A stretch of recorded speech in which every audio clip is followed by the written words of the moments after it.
俄罗斯是急眼了，要搞一场太空珍珠港事件，和美国来一出同归于尽。美国也不客气，反手掏出来太空军新蓝图，端出来了轨道机动战。这还只是一部分，整个2026年，美国新财年提案直接给国防攒了1.5万亿，海陆空全部换血升级。美国究竟升级了什么？俄罗斯真的能给美国造成威胁吗？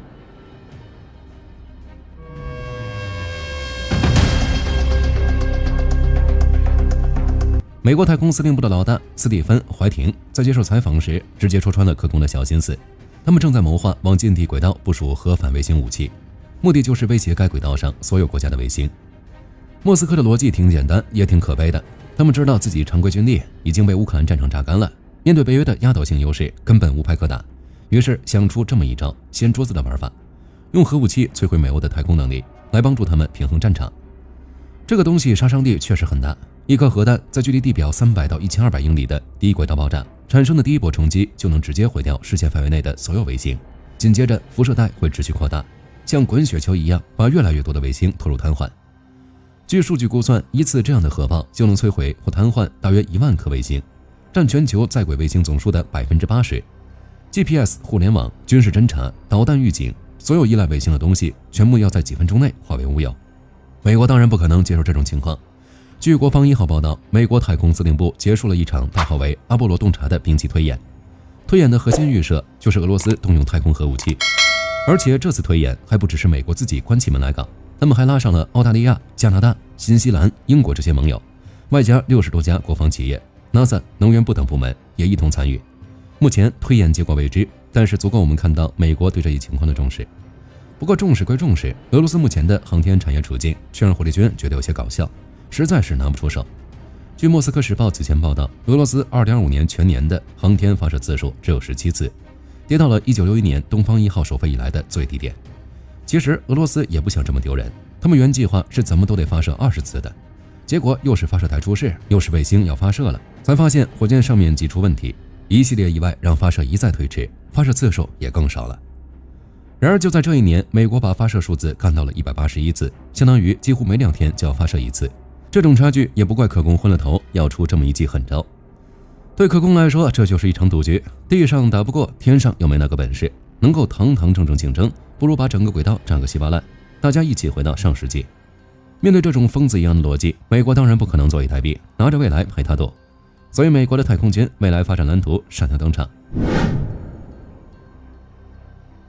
在第41届太空研讨会上，美国太空军作战部长萨尔茨曼抛出了2份重量级文件：68页的未来作战环境2040和104页的目标部队2040。一份讲我们面临什么问题，一份讲我们怎么解决问题。2张蓝图一合，直接把未来15年美国在太空领域要怎么打怎么赢说得明明白白。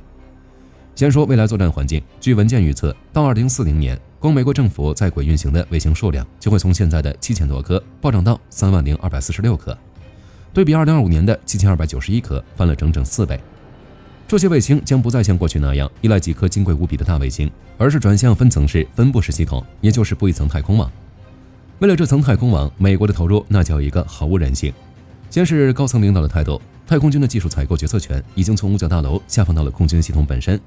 这个转变也是借鉴了国家侦察局等机构管理绝密项目的模式。当然，军队发展最离不开的还是钱。特朗普政府提出的2027财年国防预算高达1.5万亿美元，其中太空军就拿走了710亿美元。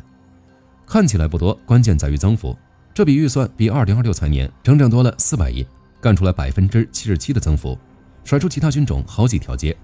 而这710亿里，光是研发经费就占了406亿。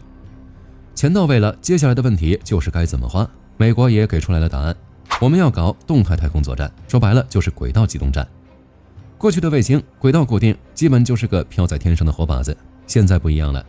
美国太空军司令怀廷在研讨会上明确表态，卫星必须能像飞机和军舰一样灵活机动，可以随时改变轨道，躲避威胁，甚至主动追击对手。但这还没完，以往卫星燃料有限，燃料一没就无法维持运行，现在这个问题可以解决了。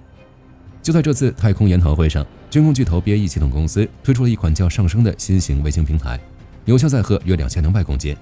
设计支持在轨燃料加注，还能充当太空拖船，在不同轨道搬运载荷或者部署小卫星。BAE 高管已经确认，首颗验证星探路者将于2027年发射，任务核心就是测试在轨加油和跨轨道机动能力。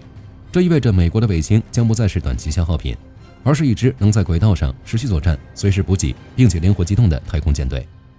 洛马公司也不甘落后，推出了下一代太空优势卫星系列，分别叫哨兵和先锋，计划在2028到2029年进行在轨演示，重点测试会合逼近操作，也就是主动靠近目标卫星进行侦察甚至拦截。两大军工巨头同时压住机动卫星，背后的信号再明确不过，轨道机动战其实已经从概念走入了工程化阶段，这就是准备在轨道上动手了。太空军这边则是正式启动了代号仙女座的计划，预算18.4亿美元，周期长达10年。这个项目要部署一批机动小卫星，在36000公里高的地球同步轨道上执行守望任务。简单点说，就是贴身盯防对手的高价值卫星，甚至可以凑上去看一看对方到底在干什么。目前太空军已经从32家竞标者中选出了14家公司参与竞争，包括洛马、诺格、安杜里尔等。首批卫星预计2030年上线，而且这个项目有个特别要求，所有卫星必须具备在轨加油的能力。背后的逻辑很清楚，只有能加油的卫星才能长期盯梢。具体到打仗的家伙，那更是降维打击。最让火力军觉得离谱的一项叫 AMTI， 即天基空中移动目标指示。据空天军杂志报道，太空军已经锁定了首批供应商名单，正式启动 AMTI 卫星星座的建设。这个东西的作用也很简单，以前要发现并跟踪敌方的飞机和巡航导弹，美军得靠预警机，但预警机目标大，航程有限，碰上远程空导弹和防空网，其生存还是令人担忧。现在美军表示，与其担心预警机的生存，想着怎么提高生存率，干脆不用预警机了，我们直接把眼睛搬到几百公里高的轨道上，从太空俯瞰全球，任何一架敌机，任何一枚导弹都无所遁形。为了加速这个项目，2027财年预算甚至专门为它申请了70亿美元，去年这个数字也就20亿。不过太空军的发展我们还有的等，真正落到现在，我们要看的还得是空军。就在太空军搞建设的时候，美国空军有了新动作。空军一看装备，我们军队怎么还有这么多老东西，全都该换了。据防务新闻报道，来自22个拥有战机中队的州空军国民警卫队副司令罕见的全员联名致信国会。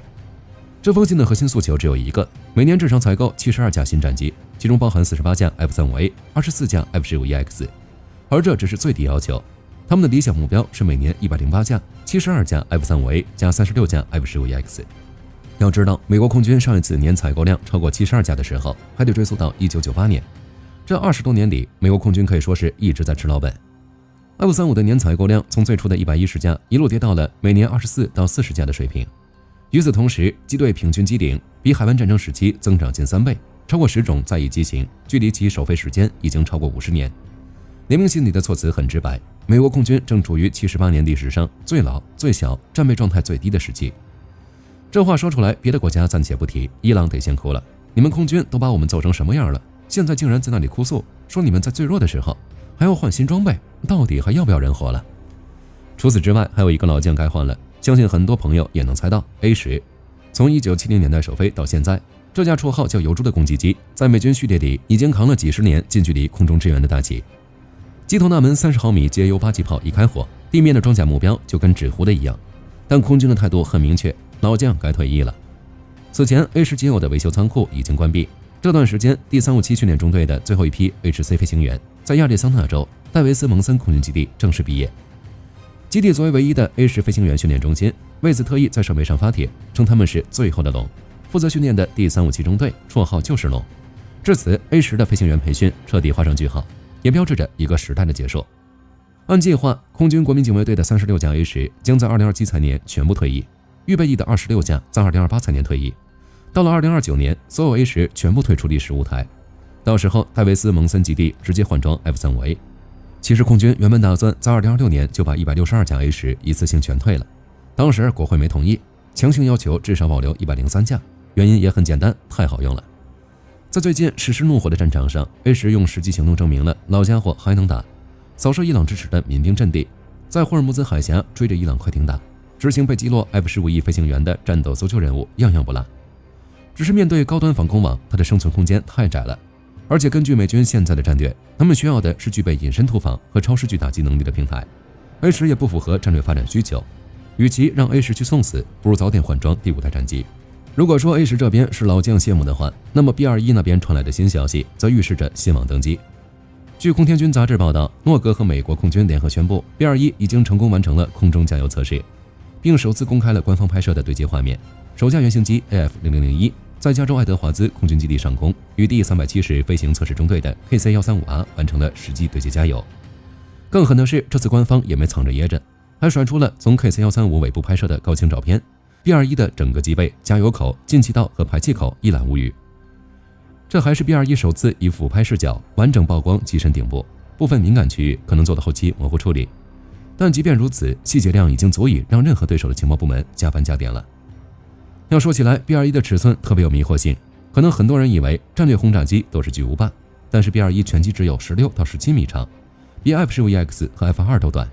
机翼大概在45米到47米之间，比 B-2 小了整整1圈。